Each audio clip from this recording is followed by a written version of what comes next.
नमस्कार, आप हैं निष्कर्ष भारत के साथ और मैं हूं मनोज चतुर्वेदी।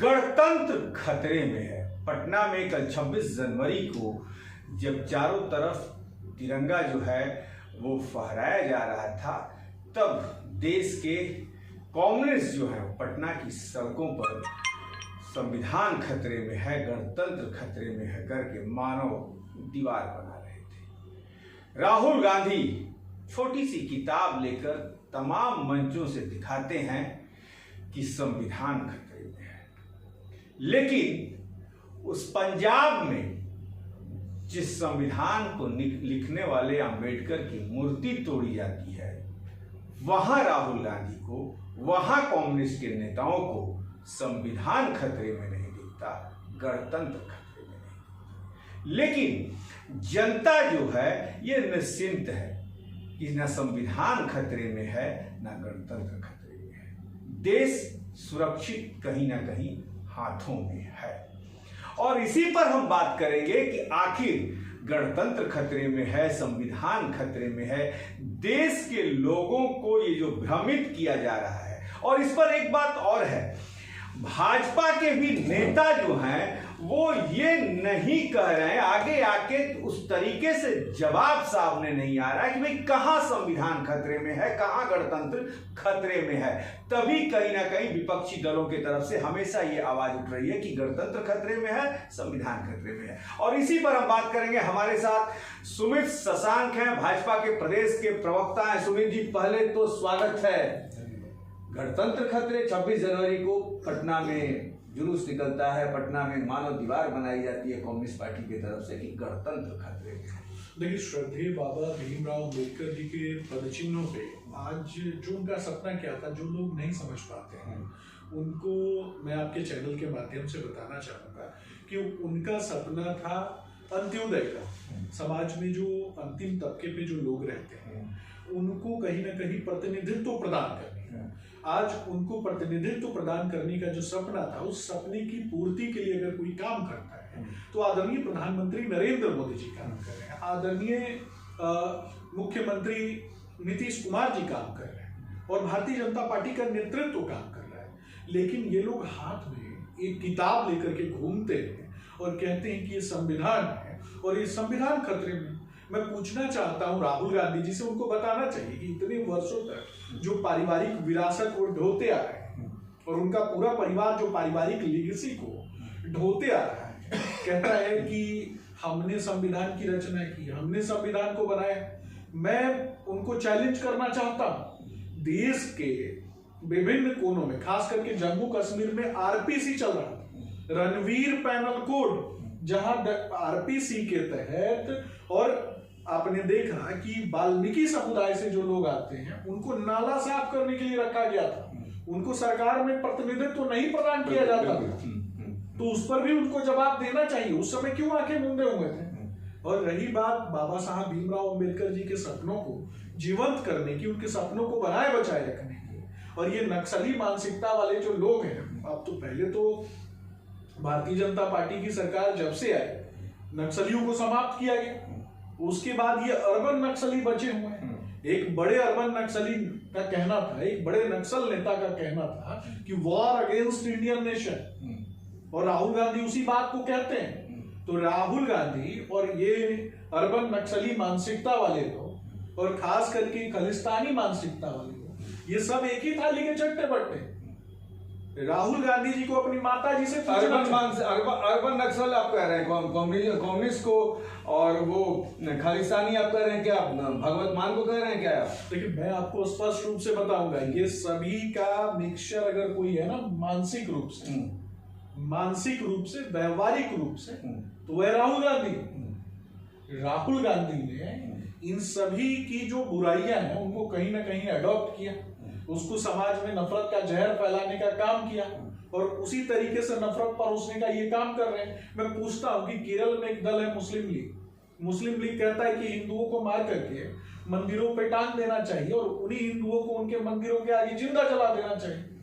ये मुस्लिम लीग के नेता कहते हैं, और राहुल गांधी उसी मुस्लिम लीग के विषय में विदेश में जाकर के बताता है कि सबसे अच्छा दल है, ये सबसे ज्यादा सेकुलर पार्टी तो है। सुमित और जी, दूसरी बात जो कुछ टेक्निकल चीजें भी, मैं टेक्निकल चीजों पे आऊंगा। सोनिया गांधी जी ने मनमोहन सिंह को प्रधानमंत्री बनाया। मनमोहन सिंह की कैबिनेट का डिसीजन चलता था क्या? नहीं चलता था। मनमोहन सिंह के ऊपर एक सुपर कैबिनेट बनाया गया। ये सुमित जी, उस सुपर कैबिनेट में मेधा पाटेकर कौन, ये बताना चाहिए। उस सुपर कैबिनेट में जिन लोगों ने समाज को तोड़ने का काम किया, दलितों को अपमानित करने का काम किया, उनके अधिकार को छीनने का काम किया। और मैं ये भी पूछना चाहता हूं कि जो संविधान की किताब लेकर के चलते हैं, संविधान में कौन सी धारा राहुल भैया खतरे में है, जरा बता दीजिए। संविधान की कौन सी उपधारा खतरे में है, ये बता दीजिए।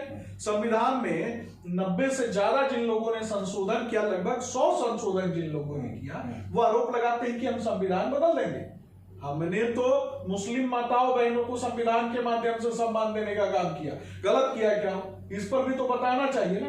दलित आदिवासी महिलाओं के जो बच्चे हैं वो मर जाया करते थे कुपोषण में, उनका इलाज कराने का काम किया।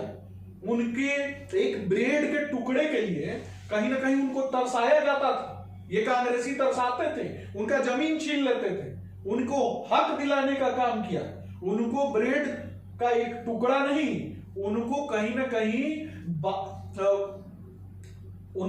कहीं हमने दाता बनाया। वो इस लायक बने, उनके क्षेत्र में जो भौगोलिक चीजें हैं उनको जीआई इंडेक्स देने का काम किया और कुपोषण की दर से बाहर निकाल, आज प्रतिनिधित्व देने का काम कर रहे हैं। लेकिन देखिए, पंजाब में मूर्ति टूटी है अम्बेडकर की, कहीं कोई चर्चा नहीं हो रही है बहुत ज्यादा।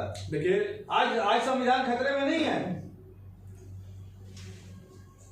देखिए पंजाब में मैं सिर्फ इतना कहूंगा कि इससे पहले कांग्रेस की सरकार थी, आज आम आदमी पार्टी की सरकार है। और दिल्ली में उससे पहले दोनों ही एक ही थाली के चट्टे बट्टे थे।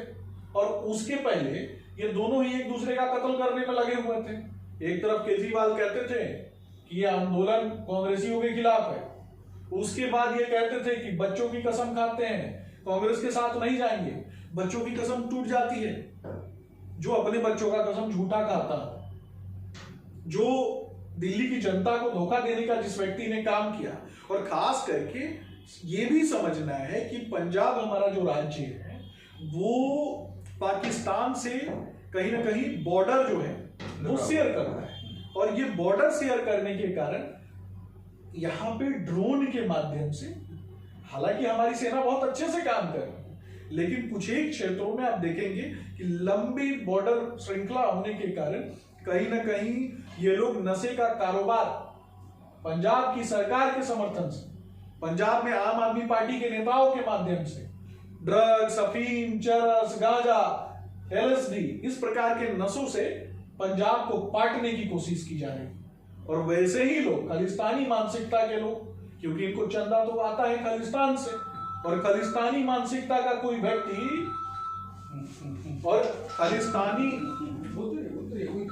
देखिए, और खालिस्तानी मानसिकता का कोई व्यक्ति वहां पर जाकर के हमारे जिनके विचारों और संस्कारों पे, जो हमारे आत्मा का अभिन्न हिस्सा है, श्रद्धेय बाबा भीमराव अंबेडकर, उनकी मूर्ति को तोड़ने का काम करता है। उनके सर को, मूर्ति के सर को धड़ से अलग करने का काम करता है। सोनिया गांधी कहां बैठी हैं? राहुल गांधी कहां चूड़ी पहन के बैठे हैं? सुमित जी, कभी आवाज नहीं निकलती है इन लोगों के मुंह से। ये सब बातें हो रही हैं। यहाँ कुंभ लगा है, कुंभ में विश्व हिंदू परिषद की बैठक हो रही है, जिसने बीजेपी को यहाँ तक पहुंचाने का काम किया।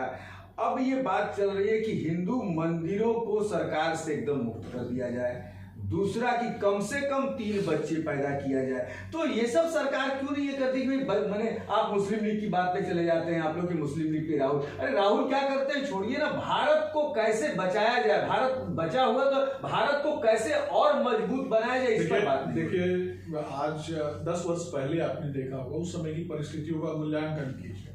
प्राय बॉम्ब विस्फोट में कौन से लोग पकड़े जाते थे? तो कहीं कोई रोहिंग्या मुसलमान पकड़ा जाता था, कहीं कोई इस्लामिक तुष्टीकरण के नाम पर किसी व्यक्ति के नाम में अगर खान लगा है, और किसी व्यक्ति का, एक धर्म से आने वाला व्यक्ति अगर कहीं आतंकवाद में लिप्त पाया जाता था, तो उसको बचाने के लिए ये पूरी की पूरी मंडली लग जाती थी, पूरा का पूरा जमात लग जाता था। तो वैसे लोगों को जवाब देना चाहिए। जब भारतीय जनता पार्टी की सरकार बनती है, सत्य सनातन संस्कृति अपने जो कहीं ना कहीं गहराइयों में जिसको दबा दिया गया था, मिट्टी में दफन करने का जिन लोगों ने काम किया था, वहां से वो एक नव अंकुरित बीज की तरह, नव अंकुरित पौधे की तरह ऊपर निकलती है और आज एक वृक्ष बनने का काम कर रही है। और उसी वृक्ष को कहीं ना कहीं समाप्त करने का काम ये इंडी गठबंधन के लोग करना चाहते हैं। सनातन को एक तरफ गाली देना, सनातन के खिलाफ भ्रम पैदा करना, सनातन के अंतर्गत आने वाले लोगों को दलित, महादलित, सवर्ण, ओबीसी इस प्रकार की चीजों में बांटना, और इनको बताना चाहिए कि दक्षिण भारत में उसी SC/ST वर्ग का, उसी ओबीसी वर्ग का आरक्षण छीन के मुसलमानों को देने का काम क्यों किया इन लोगों ने। आज हमारे धर्म पे तो बड़ा ज्ञान देते हैं, लेकिन इनका नेता तो कहता है कि हमारे रामचरितमानस जो है वो मदरसा में लिखा गया था। वैसे लोगों पर भी तो कहीं ना कहीं कार्रवाई होनी चाहिए। मानते हैं कि भारत को हिंदू राष्ट्र का रास्ता अख्तियार करना। देखिए, निश्चित रूप से मुझे लगता है कि भारत, आप देखेंगे कि एकात्मक रूप से देखें और वैचारिक दृष्टिकोण से भारत तो हिंदू राष्ट्र ही है, और संवैधानिक दृष्टिकोण से जो बातें हैं उनमें भी हम विश्वास रखते हैं।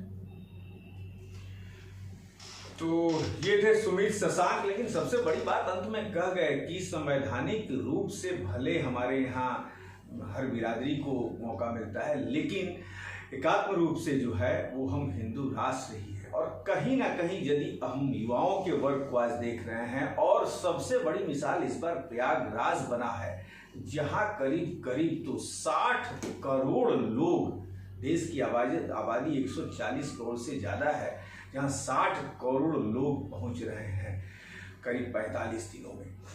तो भारत की एकता और अखंडता पर कहीं सवाल उठाना तो निश्चित तौर पर सूर्य को दीपक दिखाने जैसा है। लेकिन जो ये लोग कह रहे हैं कि गणतंत्र खतरे में है, स्वाधीनता खतरे में है, संविधान खतरे में है, लेकिन जब हम एक आम नागरिक से बात करते हैं तो वो कहता है कि देश सुरक्षित हाथों में है। आज के लिए बस इतना ही।